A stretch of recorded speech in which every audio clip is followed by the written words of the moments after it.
Hi everyone! It feels like it's been so long since I last uploaded a video, and so today I am going to read a story by someone who actually emailed to me. And as I said before, every single email is very confidential, and I really hold it very close to my heart and very dearly. And I think everyone's journey is very different. How my journey and yours is very different. It might look similar, but the circumstances that surround it, in terms of your family support, in terms of friends you have around you, spouses, work, financial matters, that sets us apart and makes the problems or the issues we are facing pretty different sometimes.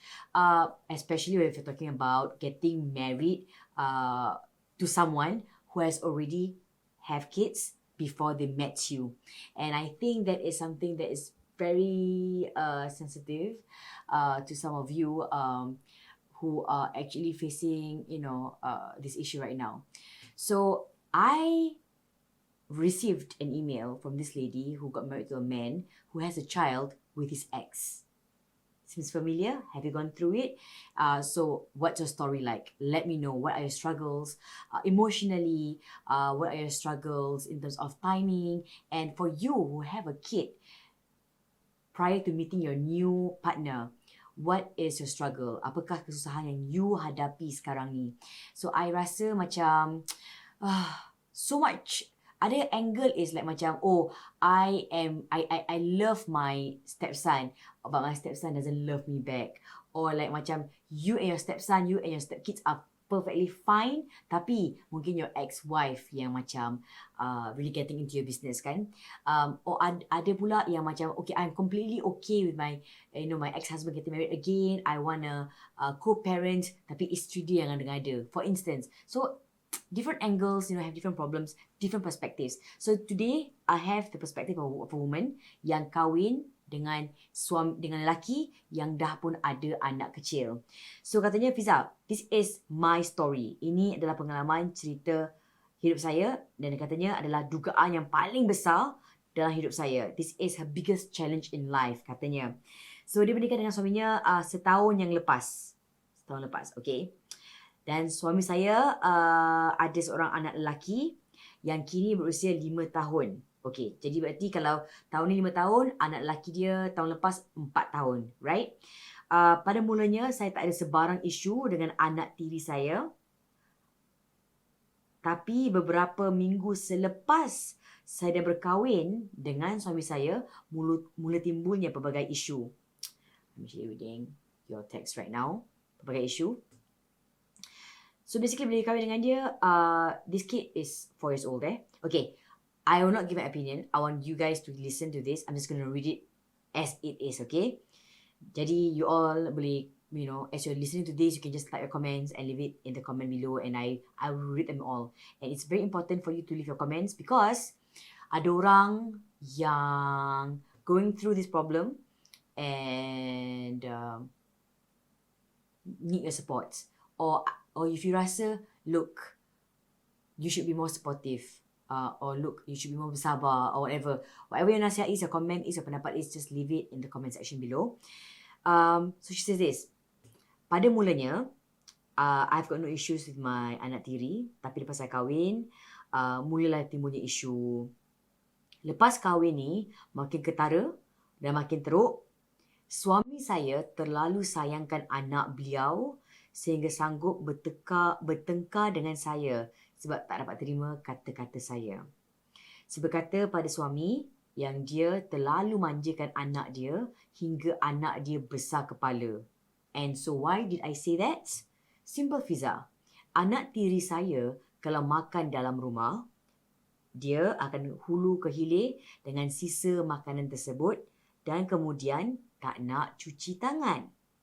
Pernah saya nampak. Selepas dia makan, dia lapkan tangan dia di kapet depan suami saya. Dan suami saya diam. Tak marah, tak bertanya kenapa dia lap tangan yang kotor tu atas kapet. Saya terkelur dia buatnya. Suami saya actually tak kisah langsung apa nak dia buat. Tapi selepas saya laid out a few rules, suami saya terpaksa ikut.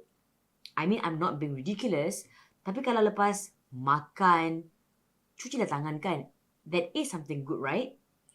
Kalau dulu nak pergi jalan-jalan, pakai kasut, bila dah sampai rumah, dengan kasut-kasut tu sekali juga masuk ke dalam rumah dan dia tunggu suami saya untuk bukakan. Saya tegur, kan lagi bagus kalau kasut tu buka di luar rumah. Suami I terpaksa ikut. Dan kalau kita keluar pula, naik kereta, anak tiri saya hanya nak keluar di pintu yang dia mahu dan juga suami saya yang harus bukakan pintu dan tak boleh orang lain bukakan untuk dia. Kalau saya masak, saya tanya, nak makan tak? Dia kata tak nak, tak sedap. Tapi bila suami saya pulang dan tanya, dah makan ke belum? Dia kata belum. Dan suami I pun apa lagi tengok I lah kan. Sebab anak dia belum makan. So, I jawab, dia yang tak nak makan. Kalau tak percaya, you tengoklah live cam kat rumah tu. Rumah saya ada live cam, Fiza. Jadi senang untuk saya pantau pembantu rumah saya dan anak saya sendiri yang berusia 6 bulan dari hasil perkahwinan saya dan suami. So finally, dia nak makan, Fiza. Bila bapak dia suap, licin pula tu. Bila suami saya di rumah, tak ada orang lain boleh sentuh dia kecuali bapak dia seorang. Nak mandi dengan bapak, pimpin tangan dengan bapak, semualah dengan bapak dia. Mengada-ngada kan. Terus terang, saya memang kurang selesa dengan anak tiri saya. On top of that, anak tiri saya tu bising dan banyak mulut orangnya. Seminit-minit tu tak habis panggil, Daddy, Daddy, Daddy. Non-stop. Dan suami saya pula layankan dia. Panjang ceritanya, Fiza. Tapi saya ringkaskan saja. Hubungan saya dengan anak tiri saya ni memang tak bagus. Sebab when I got to know him, I memang layan dia dengan baik. But after knowing his character, yang dia nak bapak dia aja, I give up. Saya banyak mendiamkan diri dengan anak tiri saya, sampaikan suami saya tak puas hati dengan saya. Kenapa saya tak actually treat his son well? It became an issue actually. Dan kerana anak tiri saya lah, hubungan saya dan suami semakin renggang. Dan sekarang ni, kami dah bercerai. Tapi suami saya nak rujuk balik. Dan saya rasa macam, nak rujuk balik ni bukanlah jalan penyelesaian dalam rumah tangga kami. Mentaliti suami saya perlu untuk berubah. Entahlah Fiza, I am confused. Keliru sangat. I'm not demanding, tapi benda yang salah tu lebih elok kita tegur. Saya tak pernah marah. Jauh sekali nak pukul anak tiri saya. So we're gonna stay in one roof together one day. Dan kalau beginilah sikap anak tiri saya, I cannot accept. It's always about him yang kita akan selalu gaduh and kita akan gaduh tentang how am I gonna accept him. Saya buntu Fiza, tapi saya redha dengan keputusan Allah Subhanahu Wa Taala. So I'm gonna of course not share your name. I'm just gonna call you I'm just gonna call you Tini. Okay, Tini, not a real name. So I thought this was a very interesting email that I've gotten from Tini, and that's why I encourage you to just share with me your stories on my email, because it is my personal email, and I am not an expert in sharing my opinions, but I do take up the certain things from here. What my personal take is on it is, I'm a mother. I have a son. I have 2 sons, in fact, and I think so now he's 5 years old, kan? So last year he was basically 4, right? So I think they're still babies. They're very much little kids who doesn't know about hygiene yet, or they do know about hygiene, but they do not practice it daily. That's why in schools there's problems of like kids ambil barang masuk dalam mulut, although it's dirty, kan. So I do not know what happened between your husband and his ex. I do not know whether this kid this little boy even had a mom to take care of him since he was a baby. I have no idea what was his history like. But what I feel is he has an anxiety issue of being separated from his dad. You see, he probably does not know how a mom feels like in his life. And with his dad getting married to you, you are his mom. But he doesn't know that yet. He is a kid. He wants to love you, but he doesn't know how to do it yet. And I think with love, it is not something that happens overnight. That is the magic thing about, when you give birth to your own child. The love connection happens immediately.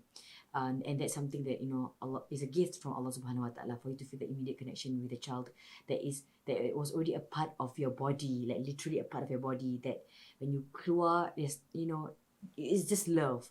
But for a kid that has, that comes to you with a lot of excess baggage, you probably see him as not your son, because you do refer to him as my husband's son.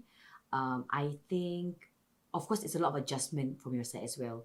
It's not fair for me to tell you that you must love him immediately, because love takes a while, kan? Kalau kita kenal dengan pasangan kita pun, it takes a while for us to love them unconditionally. Apatah lagi, maybe you do unknowingly, you do connect this boy with your husband's ex. You probably see him as an excess baggage. Tapi you don't admit it, you don't realize it secara sedar. It is something that macam you dengan tak sedar, you rasa that way. And I know that you probably come into this marriage thinking that I'm going to love this child. I do believe that you want to love this child. Tapi you give up too fast, I feel, because he is a baby. He is a baby. I mean, my boys, how I feel is, my boys kadang-kadang masuk rumah pun pakai kasut. I'm like, boys, please, hari-hari akan cakap, please, put your shoes to the side, And that is why I think your husband needs you so much in his life. He needs you to be the mother figure. My husband, compared to me, I think I am the one that akan macam a broken record. Kalau kita kat rumah kita sendiri pun, I rasa my mom is the broken record at home. My mom will always the one yang belitih hal yang sama juga. Dah balik pergi mandi hari-hari kan, balik pergi mandi. Walaupun kita dah besar panjang, and I'm talking about a little kid right now. So I think, and this is why Allah puts you in this place, for you to remind this kid, for you to be the mother that be the broken record every day. And if you were to get back into this marriage, I think counseling will really help for the both of you. I've never gone through counseling, so I do not know what it is, but I know there's a stigma attached to it. People like, oh, I don't need counseling, I'm fine, I'm good. Like, why should I meet a counsellor? But I have a couple of good friends who have gone through counseling, and they told me that it's a stigma that shouldn't even be there. In life, we need help in every single matter. People have help at home in terms of getting a maid to help them out at home, right? You have help at work, right? With good colleagues. And I think if you need help in understanding where do you come in this particular equation, dynamics, you dengan your husband, you dengan anak kecil, it'd be good for you to have some, third party counselling. Sebab you kata you tengah considerkan untuk go back to your husband. I'm sure you love him, and that's why you're saying that I just redha.